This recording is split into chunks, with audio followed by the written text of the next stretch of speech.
If there's anyone who understands the vision and steely determination it takes to thrive as a change maker, it is today's keynote speaker.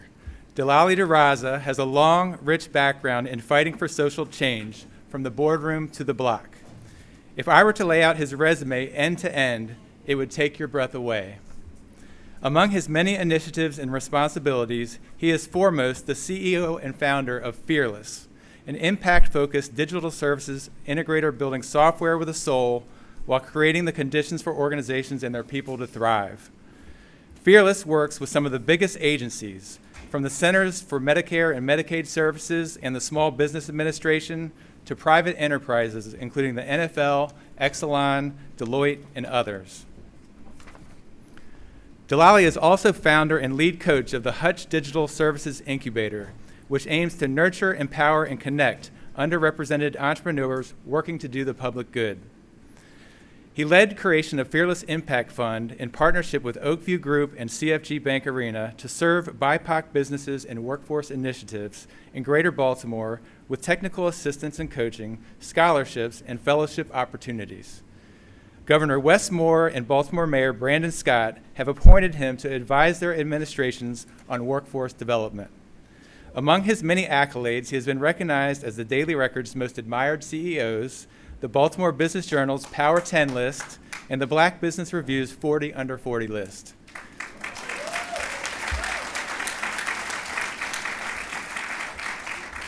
Delali is known as being as gritty and visionary as he is compassionate and collected, traits that he no doubt fine-tuned earning a BS in computer engineering here at UMBC.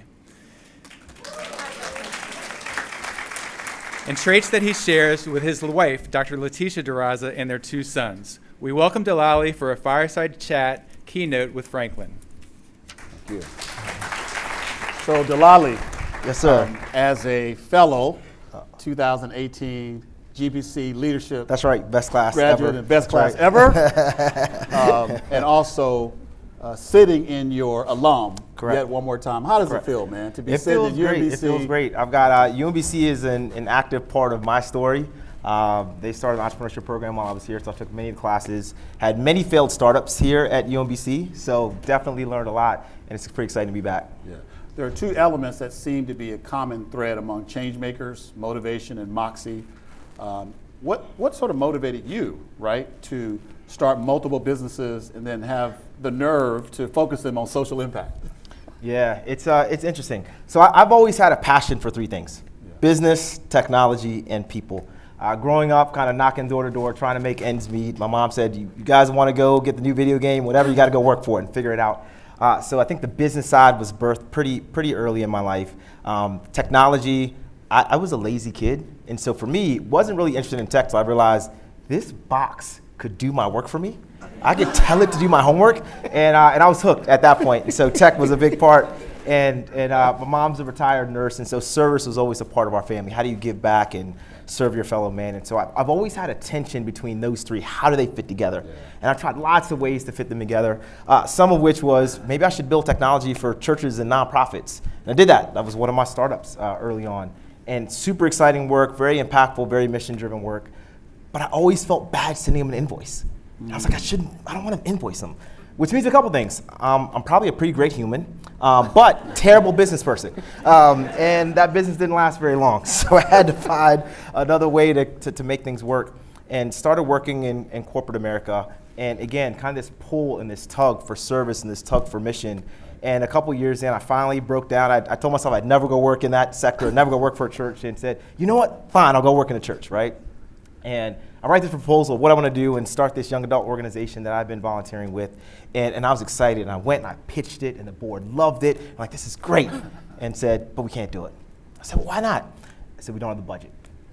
And in hindsight, I didn't know then, but I think in hindsight, Fearless was born that day. I never wanted anyone that wanted to go do good to not be able to do it because of money. And when I think about the tension that exists between business and kind of the mission-focused sector, you've got on one hand from the corporate side, it's all about maximize shareholder value, right? And it doesn't matter if it's at the cost of equity, if it doesn't matter if it's at the cost of your mental sanity and mental health or the cost of the environment. It's as long as the share price keeps going up, stock price going up, we're all good. And then you've got this other sector that's really trying to maximize mission, right? You've got these community-based organizations, these nonprofits that are all about service, right? And many times they're not taking salaries, they're just trying to get it done and like serve and serve and serve and just give back. Yeah. And what's ironic is the very group that extracts as much value to make sure their stock price is high, they got to go back on the tin cup and say, hey, can we get some money to go do our thing? And that never really sat well with me. And so this idea of how do you connect this purpose and profit, right? And people will say those are mutually exclusive. And there was a really good, interesting book by Jim Collins called Built to Last. Yeah. That really talked about these visionary companies that would stay around forever. And this idea of, it's not an or, but he talks about the genius of an and. Yeah. That you can hold these two things in tension together at the same time. And that's really the motivation behind why Fearless came here and what we were going to do. Yeah. Isn't this guy awesome? So, on your personal life, yeah. right?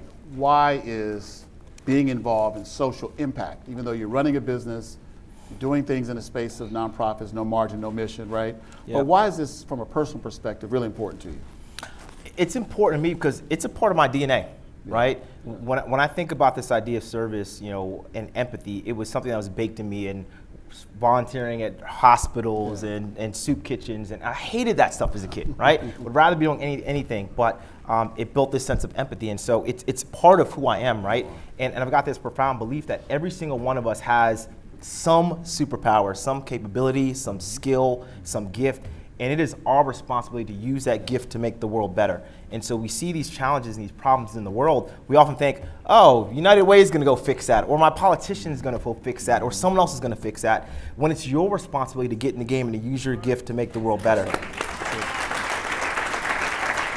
So, my dad was a minister before he passed, and often they would say about him and others, he was a pastor of pastors, yeah. minister of ministers. Yeah. So you have the distinction today of being an entrepreneur of entrepreneurs, yeah.